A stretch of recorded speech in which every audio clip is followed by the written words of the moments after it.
नमस्कारम everyone.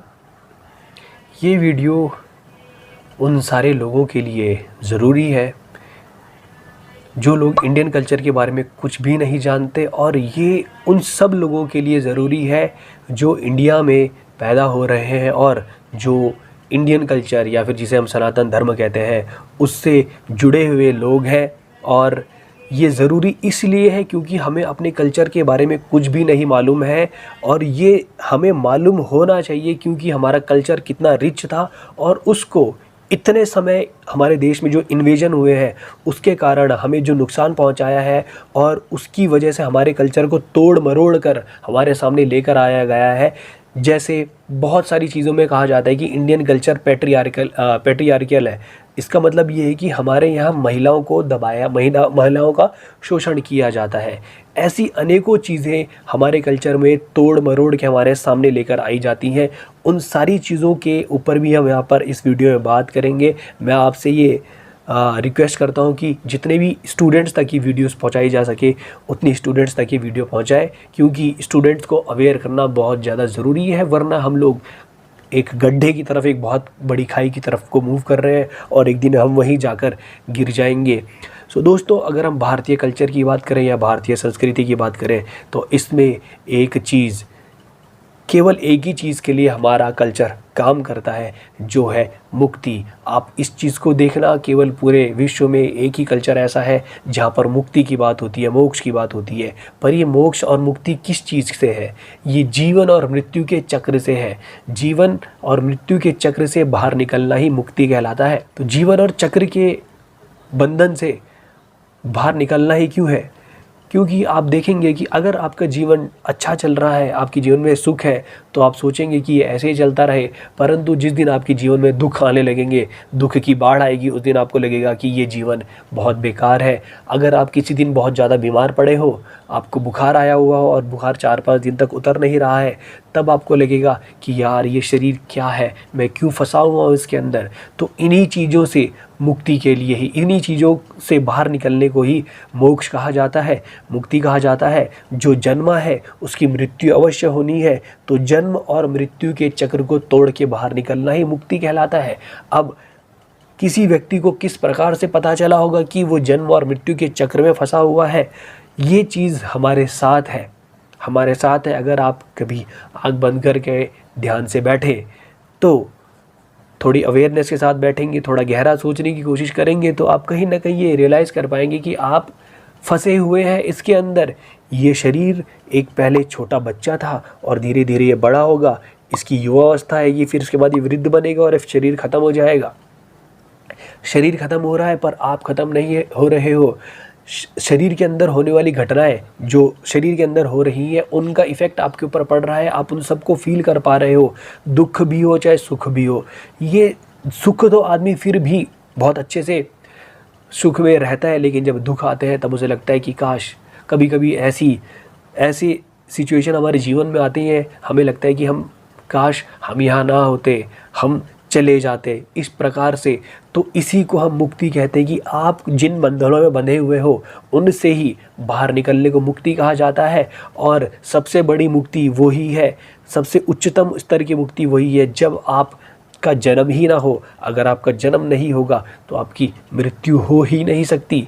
कभी आपने सोचा है क्या कि कोई व्यक्ति पैदा ही क्यों हो रहा है और वो मर क्यों रहा है? पैदा होने के लिए वो आया कहाँ से और वो मरने के बाद जा कहाँ रहा है? कभी आपने इसके बारे में सोचा है? जब मैं छोटा था तो मैं सोचता था कि हम मर के कहाँ जाएंगे, और मेरी आंखों के आगे मेरे दिमाग में अंधेरा छा जाता था और मैं ढूंढ नहीं पाता थी कि हम कहाँ जाएंगे। लेकिन धीरे धीरे करके मेरे जो मन में सवाल थे, मैं उनके जवाब ढूंढता रहा, और अब मुझे इतना मालूम चल गया है कि हमें जीवन और मृत्यु के इस चक्र को तोड़ के बाहर निकलना है। यही भारतीय कल्चर हमें सिखाता है। जैसे जब एक बच्चे का जन्म होता है तो जन्म के साथ ही हम बहुत सारी संस्कार उसके लिए करते हैं, जैसे ही एक बच्चा पैदा होता है तो उसकी राशि देखी जाती है, और फिर उस राशि को देखने के बाद उसकी कुंडली बनाई जाती है, कुंडली बनाई जाती है। तो इस लेवल की जो कुंडली बनी है, अब उस कुंडली को देखने के बाद उस बच्चे के जीवन में जो घटनाएं हो सकती है उनके लिए एक प्रोबेबिलिटी पंडित जी देख कर बता सकते हैं कि इसके जीवन में इस समय पर ये घटनाएं हो सकती है। लेकिन वो घटनाओं के बारे में उनको जानकारी कैसे पता चल रही है? क्योंकि उन्होंने उस बालक की राशि देखकर उसकी कुंडली बनाई है। अब राशि देखना, राशि अपने आप में एक बहुत बड़ी चीज़ है। जो हमारी ये बॉडी है उसके ऊपर सोलर सिस्टम में जो प्लैनेट्स हैं उनका बहुत बड़ा इफेक्ट है, बहुत बहुत बड़ा रोल है। या फिर आप ऐसा ही कह सकते हैं कि ये जो शरीर है वो केवल और केवल बाई प्रोडक्ट है हमारे सोलर सिस्टम का। तो हमें सोलर सिस्टम के बारे में टोटल जानकारी होने के बाद ही हम लोग इतनी ज़बरदस्त तरीके की कैलकुलेशन कर रहे हैं। आप अगर भारतीय कल्चर को जानते हैं तो आपको ये पता होगा कि कई पंडित ऐसे हैं जो आपकी कुंडली देखकर बता दें कि आपके साथ आपके पास्ट में क्या हुआ है और आने वाले काल में, फ्यूचर में क्या हो सकता है। इसकी एक और गहरी साइंस है जिसको हम ये भी कह सकते हैं कि कोई व्यक्ति हमारे पहले के कर्मों को देखकर ये बता सकता है कि फ्यूचर में क्या हो सकता है। वो उसकी प्रोबेबिलिटी बताते हैं कि फ्यूचर में होने के इसके चांसेस हैं। 100% कभी भी कोई आपको नहीं कहेगा कि ऐसा ही हो सकता है। कुछ लोग अगर बहुत ज़्यादा श्योर होंगे, वो जब उनकी जो देखने की क्षमता है, चीज़ों को पढ़ने की क्षमता है वो बहुत अधिक है, तो वो बता सकते हैं कि ऐसा ही होगा। बट अधिकतर लोग प्रोबेबिलिटी देते हैं कि ऐसे चांसेस हैं, ये चीज़ें हो सकती है।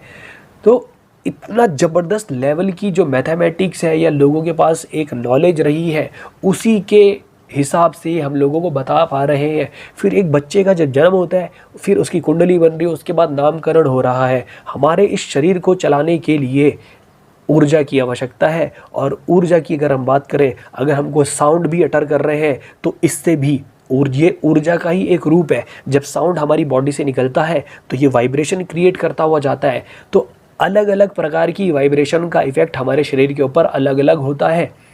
तो हमें किस प्रकार के साउंड सुनने चाहिए वो भी आइडेंटिफाई किया गया। संस्कृत में आपने देखा होगा कि बहुत सारे हमारे वर्णमाला के अंदर लगभग 108 आप देखोगे तो अक्षर है। और 108 जो हमारी वर्णमाला के अंदर जो चीज़ें हैं, अ आ इ ई, ये सारी की सारी चीज़ें रखी गई हैं। आप इनको देखोगे तो 54, फिर इनको आप डबल कर सकते हो। और एक अगर आप इनको कॉम्बिनेशन बनाने की कोशिश करो तो इसको 114 तक भी लेकर जाया जा सकता है। संस्कृत के ऊपर एक सेपरेट मैं वीडियो बनाने की कोशिश करूँगा, उस वीडियो में मैं ये एस्पेक्ट्स भी कवर करूँगा। तो हमारी बॉडी में 112 चक्र होते हैं जिनको एनर्जी पॉइंट्स बोला जाता है, और 2 शरीर के बाहर होते हैं। तो 112 और 2 114।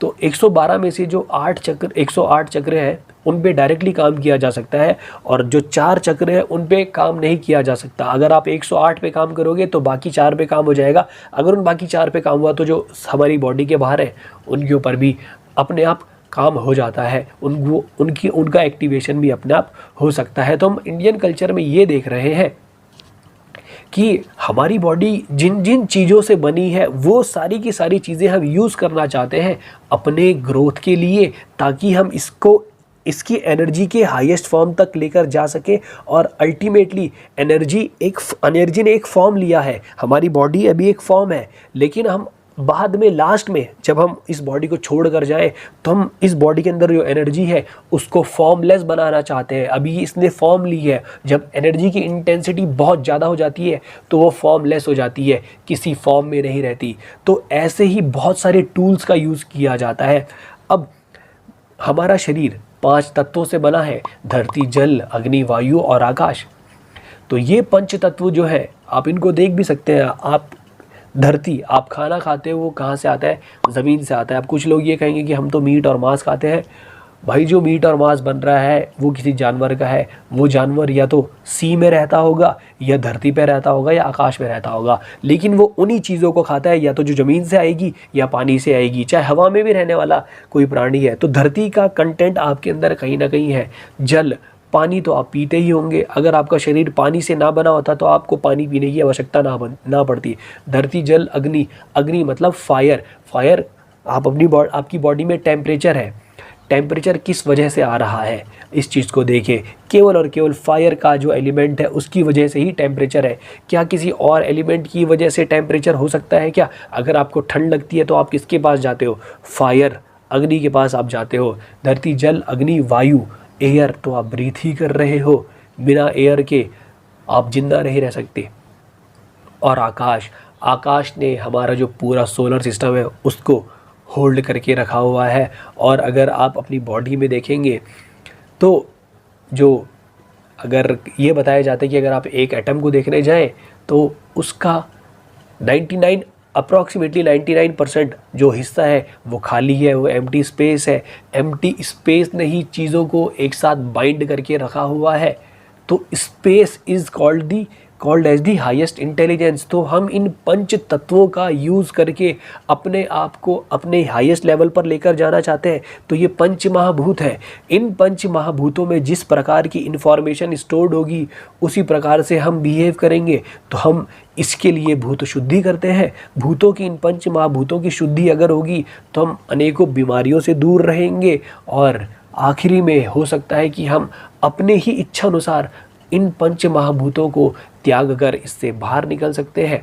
इसके लिए आयुर्वेद में भी इसके बारे में आपको बहुत सारी चीज़ें मिल जाएंगी। और अगर जब आप योगा की तरफ जाएंगे तो योग में आपको बताया जाएगा, बहुत सारी क्रियाएं ऐसी सिखाई जाएंगी जिनके द्वारा आप अपने शरीर को स्वस्थ रख सकते हैं, रोज़ भूत शुद्धि कर सकते हैं। और जिस दिन ज़रूरत पड़े आप उस दिन अपने शरीर को अपनी इच्छा अनुसार छोड़कर निकल सकते हैं, इस शरीर को छोड़ के जा सकते हैं। ऐसे अनेकों योगी हैं जिन्होंने महासमाधि ली है, अपने शरीर को अपने इच्छा अनुसार उन्होंने त्यागा है या छोड़ा है।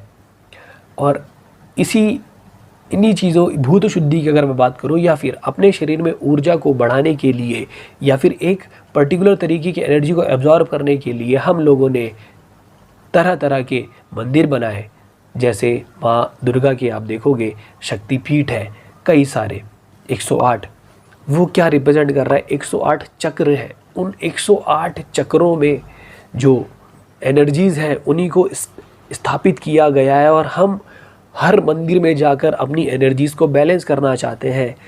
फिर अनेकों तरीके के शिवलिंग होते हैं जहाँ पर अलग अलग प्रकार की एनर्जीज़ को स्टोर्ड किया जाता है। जैसे आपने 12 ज्योतिर्लिंग के बारे में सुना होगा। महाकालेश्वर लिंग में, अगर लिंग के पास आप जाएंगे तो वहाँ पर वो जगह है, आप महाकाल के नाम से जानी जाती है, महाकाल का वो मंदिर है।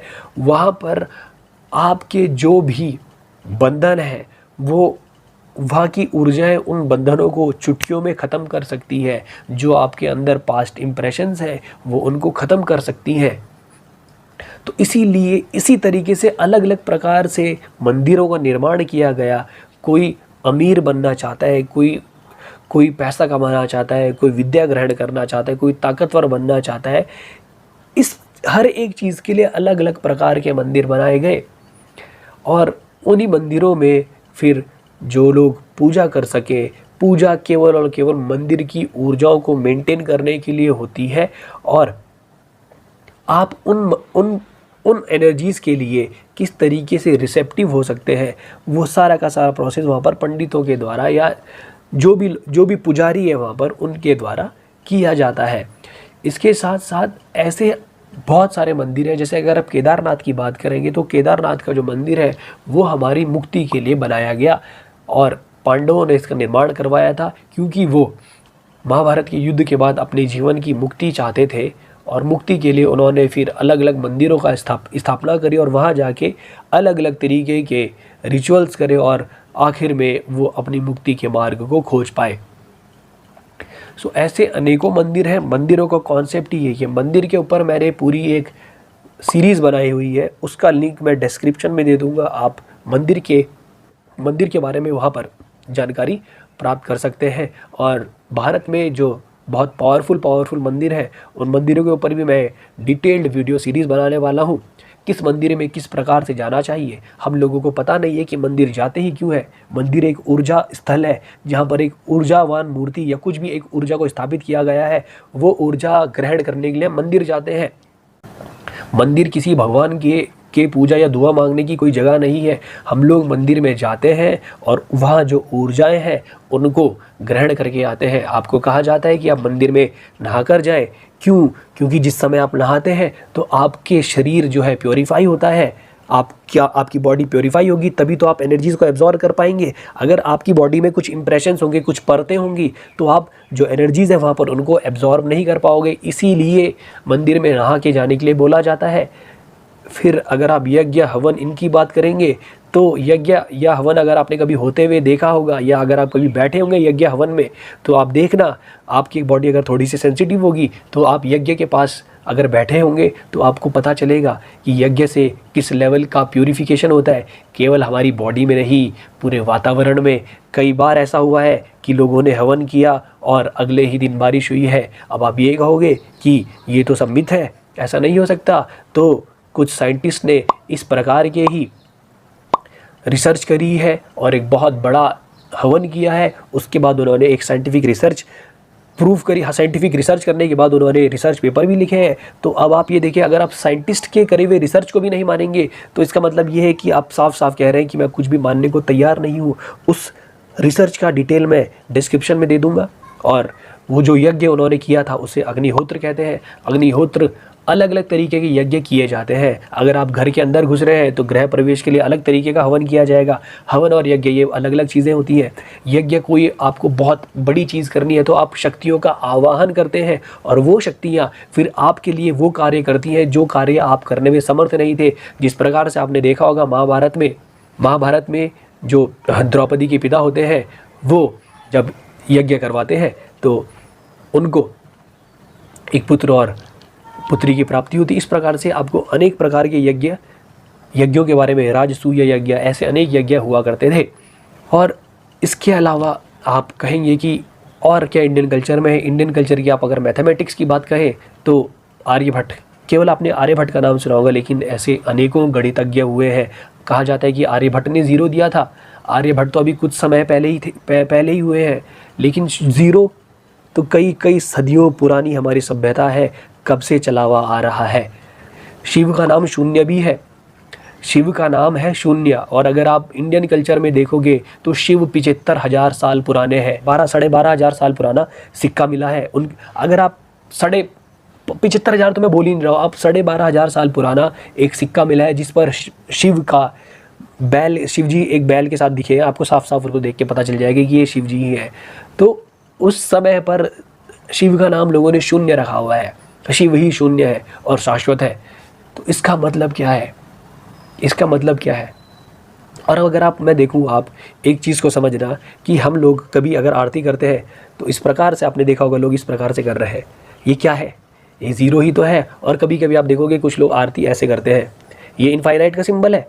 ये हमारी एनर्जीज को रिप्रेजेंट करता है कि हमारी एनर्जीज जब लोवेस्ट फॉर्म में रहती हैं तो वो ज़ीरो बनाएंगी एक साइकिल, लेकिन जब आप उनको उनके हाईएस्ट लेवल पर लेके जाओगे तो इनफाइनाइट के लूप में बन जाती हैं। अब एनर्जीज फॉर्मलेस हो गई हैं, उनको आप बांध नहीं सकते, वो साइकिल में नहीं बनेंगी, अब वो तोड़ के बाहर चली जाएंगी।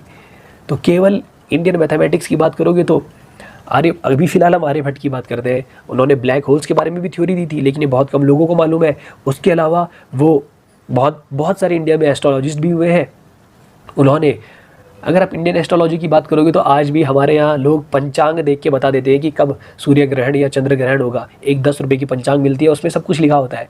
किस लेवल की मैथमेटिक्स रही होगी? जो मैथमेटिक्स नासा इतना पैसा लगाने के बाद, जो चीज़ें नासा इतने पैसे लगाने के बाद कर रहा है, वो सारी की सारी चीज़ें हमारे यहाँ पंडित बैठ के ऐसे कैलकुलेशन करके पंचांग में डेट बता देते हैं कि इस दिन इस समय से लेकर इस समय तक सूर्य ग्रहण होगा, चंद्र ग्रहण होगा, और किस चंद्र ग्रहण का इफेक्ट भारत पे आएगा और किसका इफेक्ट भारत पर नहीं आएगा। सारी की सारी चीज़ें बता देते हैं। और ये भी बता देते हैं कि आने वाले दिनों में कैसा वातावरण रहेगा, क्योंकि जब चंद्र ग्रहण होता है या सूर्य ग्रहण होता है उसका इफेक्ट पूरे सौरमंडल पर होता है और धरती सौरमंडल का ही एक पार्ट है। और धरती की अगर हम बात करें तो ये इसके ऊपर ज़्यादा जो इफेक्ट होता है वो मून और सन का है। तो अगर चंद्र ग्रहण अभी थोड़े समय पहले छाया चंद्र ग्रहण लगा था, उसका इफेक्ट आपको देखने को मिल ही रहा है। मौसम कैसा बदल रहा है, एक दिन धूप हो रही है तो 3 दिन बारिश हो रही है। इसका मतलब क्या है? मैं एक पंडित जी को सुन रहा था, पांडे जी हैं वो, उनको सुना मैंने एक दिन। तो चंद्र ग्रहण को मुझे थोड़ा सा प्रिसाइज नॉलेज चाहिए थी, चंद्र ग्रहण कितने बजे से कितने बजे तक लग रहा है। तो उन्होंने उसमें ये भी बताया था कि आने वाले समय में ऐसा भी हो सकता है कि कहीं पर भूकंप के झटके भी देखने को मिल सकते हैं, और बारिश, मौसम बदलना ये कोई आम बात नहीं है जब चंद्र ग्रहण लगता है। तो इस लेवल तक हमारे यहाँ जानकारी है, इस लेवल तक आप हर एस्पेक्ट में देख लें। अगर घर बनाना है तो वास्तुशास्त्र, अगर आपको बिजनेस सेटअप करना है तो अर्थशास्त्र, राजनीति में जाना है तो राजनीति के लिए अलग शास्त्र है, अगर आपको हवा में उड़ना है ना, हवा में, उसके लिए विमान शास्त्र है। लोग कहते हैं कि राइट ब्रदर्स ने पहला प्लेन बनाया, बिल्कुल गलत। वो पिक्चर में पहला प्लेन आया, लेकिन भारत में उससे पहले कई पहले प्लेन बन चुका था, लेकिन जिन्होंने वो प्लेन बनाया था उनको अंग्रेज़ों के द्वारा मार दिया गया और उनका नाम नहीं आया है, क्योंकि वो ये चाहते थे कि सारी इन्वेंशन हमारे यहाँ हो। अब आप कहोगे कि लॉज ऑफ मोशन न्यूटन ने दिए, मतलब उससे पहले लॉज ऑफ मोशन कहीं नहीं थे। और अभी आप देख रहे होंगे कि न्यूटन से पहले, कई वीडियोस आप देख चुके होंगे कि न्यूटन से पहले भारत में लॉज ऑफ मोशन ऑलरेडी किसी ने दे दिए थे। इसके अलावा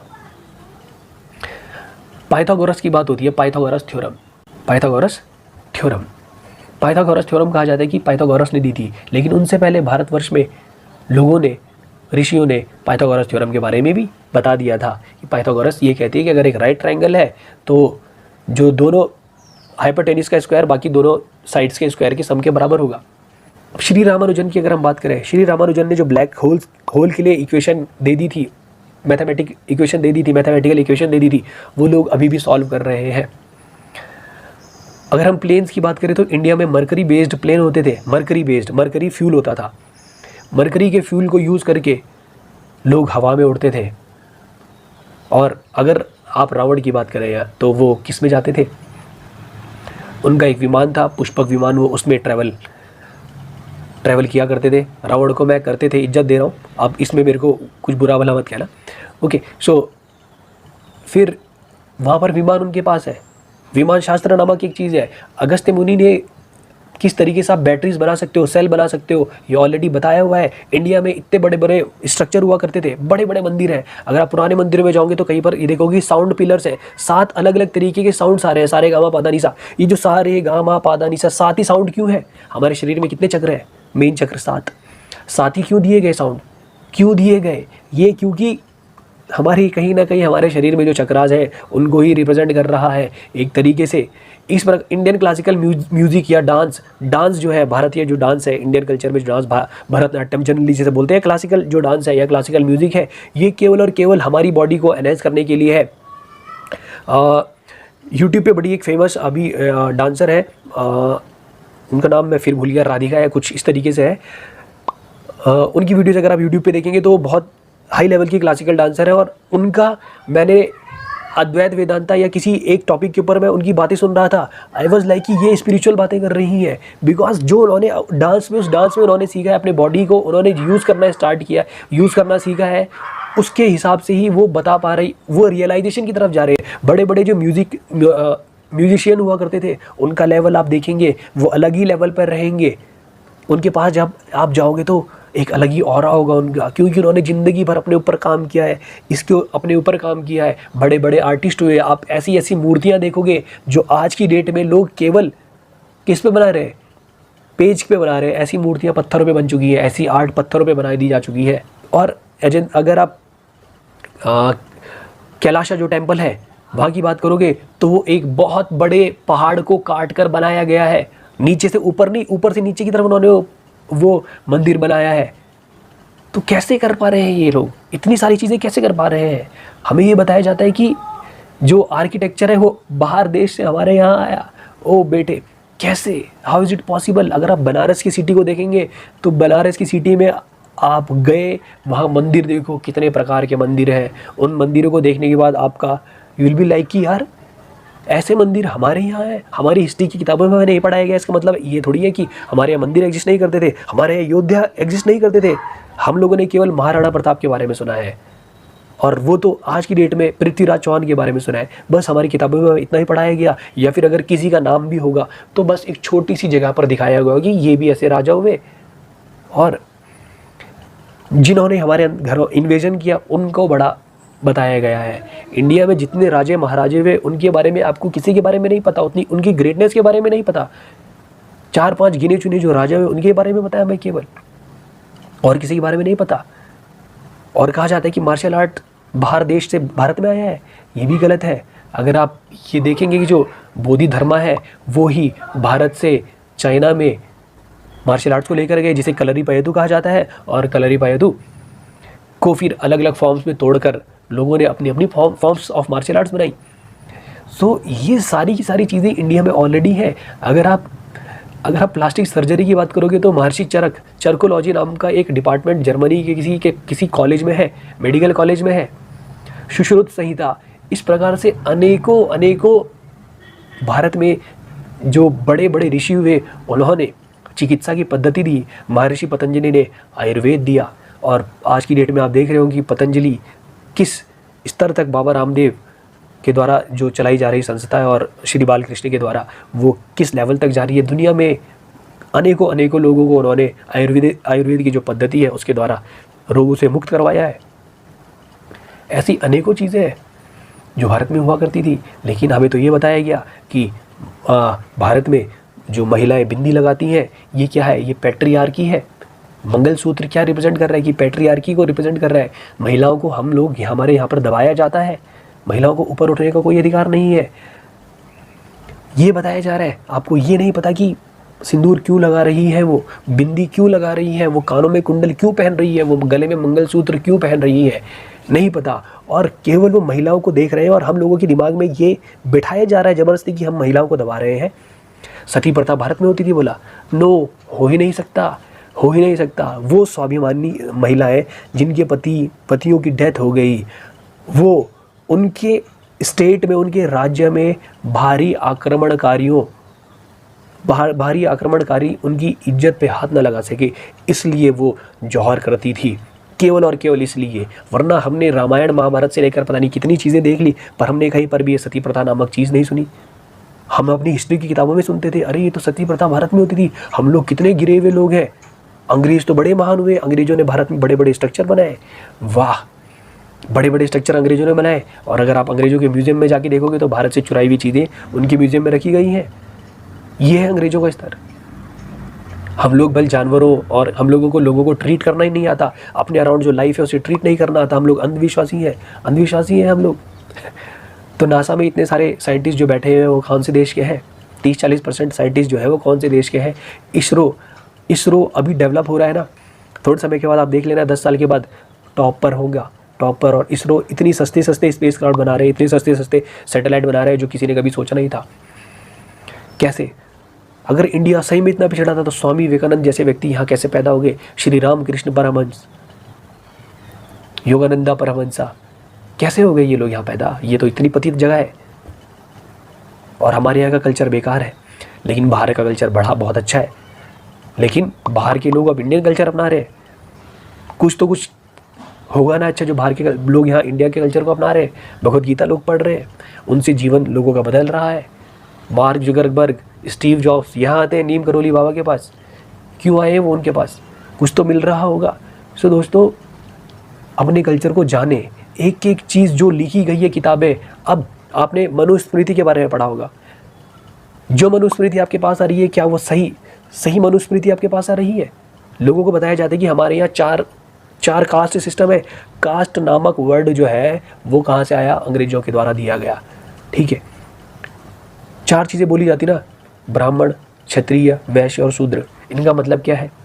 ये केवल कैरेक्टरिस्टिक को रिप्रेजेंट कर रही है। ब्राह्मण वो व्यक्ति होता है जो ब्रह्म को जान चुका है। तो कोई भी व्यक्ति कास्ट से ब्राह्मण नहीं हो सकता, अपने जन्म से ब्राह्मण नहीं हो सकता, उसको ब्रह्म को रियलाइज करना पड़ेगा, तभी ब्राह्मण है वो, तभी वो ब्राह्मण है। भगवान परशुराम जन्म से ब्राह्मण के घर में पैदा हुए, लेकिन वो कर्म से अपने क्षत्रिय थे। सारे क्षत्रिय उन्हें देखकर कांपते थे और भाग जाते थे। अधिकतर, सारे नहीं, अधिकतर। तो ये क्या है? ये यही तो बता रहे हैं। महर्षि वाल्मीकि कितने बड़े वो ऋषि बने, कैसे? कर्मों से, कर्म के आधार पर ये चीज़ें हैं। ये बस आपको बताया जा रहा है कि ये पॉसिबिलिटीज़ हैं, और आपने उनको बस अपने अंदर गढ़ा लिया कि मैं तो शूद्र हूँ, या मैं ब्राह्मण हूँ, या मैं क्षत्रिय हूँ। ऐसा नहीं है। आपको आपके एक्शन डिफाइन करते हैं कि आप क्या हो, उस समय पर आप क्या हो। जिस समय पर जो चीज़ करी जानी चाहिए उस समय पर आपको वो बनना है। जिस समय पर हमें प्यार दिखाना होगा हम प्यार दिखाएंगे, जिस समय पर अगर किसी पे गुस्सा करना होगा हम उस समय पे गुस्सा दिखाएंगे। कोई किसी को लड़ना पसंद नहीं है, तो जिस समय पर लड़ाई होगी उस समय पर लोग छतरी भी बनेंगे, बनना पड़ेगा, लड़ना पड़ेगा, योद्धा भी बनना पड़ेगा। लेकिन जिस समय पढ़ाई करनी है, जिस समय ब्रह्म को जानने का समय आएगा, उस समय ब्रह्म को भी जानेंगे। भगवान बुद्ध राजा के घर में पैदा हुए थे, ऐसे तो उन्हें क्षत्रिय होना चाहिए था, लेकिन वो तो ब्रह्म को सबसे पहले, ब्रह्म को उन्होंने जाना, वो बुद्ध कहलाए। असली मायनों में वो ब्राह्मण हुए। ब्राह्मण का मतलब क्या होता है? जो ब्रह्म को जान चुका है, अब उसका जन्म दोबारा नहीं होगा, क्योंकि जो जीवन और चक्र की मृत्यु को तोड़ चुका है उसी को आप ब्राह्मण कह सकते हो। और जो मंदिर में जो पूजा कर रहे हैं वो पुजारी हैं, या उनको आप पंडित बोल सकते हो, केवल और केवल। ये मेरी नॉलेज के हिसाब से, मेरी जो मैंने जितनी आज तक रिसर्च करी है उसके हिसाब से है, और आप ये देख भी सकते हैं, कहीं पर जाकर पढ़ भी लेना। इन चीज़ों में ना फंसे और अपने आप को इस हिसाब से ना बांटे। जैसी ज़रूरत होगी, अगर हमको कहीं पे दूध निकालना होगा तो हम दूध भी निकालेंगे, कहीं पर अगर हमें टॉयलेट साफ़ करना हो तो हम टॉयलेट भी साफ, अपने घर में तो हमारी चीज़ करते हैं, तो हम शुद्र हो गए क्या? हम अपने आप को आइडेंटिफाई कैसे कर सकते हैं कि हम ये हो गए? आप कैसे कर सकते हो? किसी को आप देख के बता सकते हो कि कौन क्या है? कोई भी नहीं बता सकता। आप कैसे आइडेंटिफाई कर सकते हो? नहीं किया जा सकता, बिल्कुल भी नहीं किया जा सकता। तो इस चीज़ को थोड़ा सा सोचें। और हमारे ऊपर जो राज किया गया, हमारे अंदर जो फूट डाली गई वो इसी प्रकार से डाली गई कि इनके यहाँ फूट डालो और शासन करो, और उनका वो सिक्का चला जिसकी वजह से हमारे ऊपर इतने साल राज हुआ। इस चीज़ को समझे और अच्छे यूट्यूब चैनल देखे, अच्छे। ध्रुव राठी नामक यूट्यूब चैनल तो गलती से भी ना देखे, ये मैं आपको बता रहा हूँ। ये लोग कहते हैं कि महाभारत नहीं हुई, और आचार्य प्रसाद उसे जाके भगवद गीता दे रहे हैं, और वो एक्सेप्ट भी कर रहा है। वो तो कह रहा महाभारत हुई नहीं, फिर भी वो भगवद गीता एक्सेप्ट कर रहा है। वाह! ऐसे लोगों का भांडा फोड़ करो जितनी जल्दी हो सके, वरना बर्बादी कर देंगे, बर्बादी हो जाएगी हमारी। सो बर्बाद होने से ही बचे। ओके, अनेकों चीज़ें हैं ऐसी। अच्छे लोगों को अच्छे यूट्यूब चैनल देखो, द संस्कृत चैनल देखो, प्रवीण मोहन का चैनल देखो, द प्रोजेक्ट शिवोहम देखो, प्रत्यम देखो, इंडिक स्पेक्ट्रम एक चैनल है वो देखो, ऐसे ऐसे चैनल्स देखो, द स्ट्रिंग। ये लोग आपके सामने इंडियन कल्चर को लेकर आ रहे हैं। ऐसे अनेकों चैनल हैं यूट्यूब पे अवेलेबल, इन चैनल्स को देखें। गौमूत्र के ऊपर भी वीडियो आई थी भाई की, कि गौमूत्र में कुछ नहीं होता, कितनी सारी दवाइयाँ गौमूत्र से बन रही हैं। अच्छा, एक चीज़ बताओ, आप कोई कहता है कि हम गौमूत्र पीते हैं, आप शहद खाते हो? शहद तो टट्टी होती है, किसकी? मधुमक्खियों की। तो आप इस प्रकार से टट्टी भी खा रहे हो। बहुत सारी चीज़ें हैं ऐसे। तो आप इन चीज़ों में भी ना फंसे। ओके, अनेकों चीज़ें ऐसी है, किसी के लिए कंक्लूजन ना बनाए, अपने आप को अवेयर करें कि अच्छा, आज से पहले अगर हमारे यहाँ लोग ये कर रहे थे तो कम से कम ये तो जानो कि क्यों कर रहे हैं। घर में दिया जल रहा है, हमको पता ही नहीं क्यों जलाते हैं। घर के अंदर एक मंदिर होता है, वो क्यों है हमें ये नहीं पता। जानने की कोशिश कीजिए, साफ साफ उसको नकारे ना, क्योंकि आप जिस अवस्था में अभी हो, आपसे पहले जो लोग रहे हैं उन्होंने उन्हीं चीज़ को फॉलो करा, जिसकी वजह से आज आपकी इतने सोचने समझने की क्षमता है। अगर वो कुछ काम ना करते तो आप क्या पता किसी झोपड़पट्टी में रह रहे होते और बस आप जानवरों को मार रहे होते। उन्हीं लोगों की वजह से आज हम यहाँ हैं। हमें किसी बाहर के लोगों ने यहाँ से हमारा डेवलपमेंट नहीं किया है, उन्होंने हमें लूटा है, डेवलपमेंट नहीं किया है। डेवलप अब हम खुद हो रहे हैं। आज़ादी के बाद हमने डेवलप होना खुद शुरू करा है। अगर अंग्रेज देश छोड़ के ना जाते, तो भगाया ना जाता उनको, तो हम लोग बस सड़ रहे होते।